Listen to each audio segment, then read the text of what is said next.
In this video, we're going to talk about questions that ask you to choose strong evidence or strong support for something. You might be asked to support a specific argument from a passage or a claim in a paragraph, or maybe an idea introduced by the question. On test day, you'll see 1 to 2 of these questions. So let's jump in. So this passage is about Michelangelo's famous marble statue of David, the biblical figure, in Florence, Italy.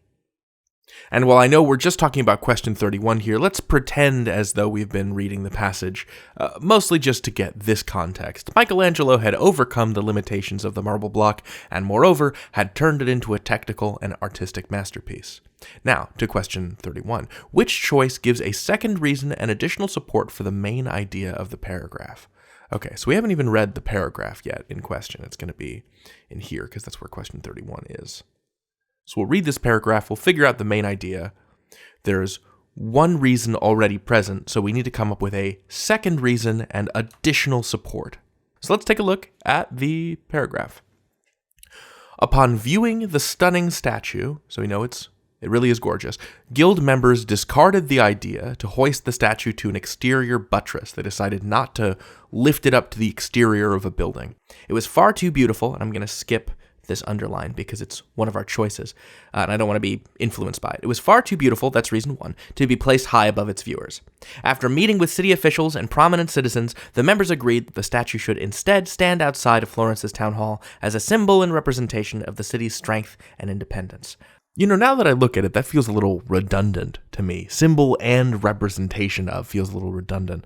So I know what I'd be looking for when I get to question 32, which is a choice that doesn't say the same thing in 2 ways. Okay, let's continue.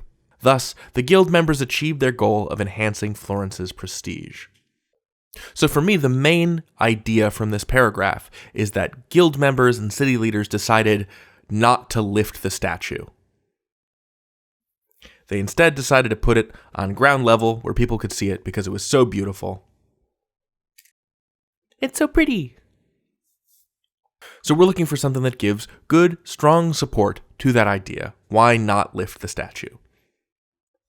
So now let's look at our choices. So choice A is no change, and the option that is currently in the paragraph is it was far too beautiful and was unlike other Renaissance depictions of David. That may be true, but that's not really a good reason not to lift the statue. It was far too beautiful, and B, depicted a favorite biblical story of the citizens of Florence. That doesn't really have much bearing on lifting the statue. I'm going to leave it for now. C would later come to symbolize Florence's defense of its civil liberties. Again, that doesn't really have any bearing on why you wouldn't want to lift a big marble statue.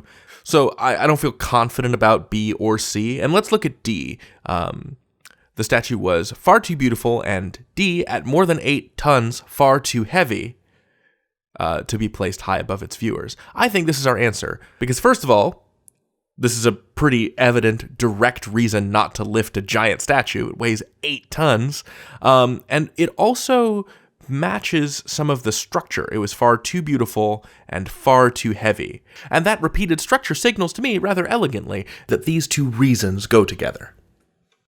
So you'll see what I did here. Rather than go through the choices one by one, I went to the passage first. I read the paragraph, I tried to pull out that main idea, and then I found the first piece of support.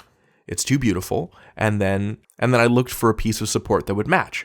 It's too beautiful to keep far away, and it's too heavy to lift safely anyhow.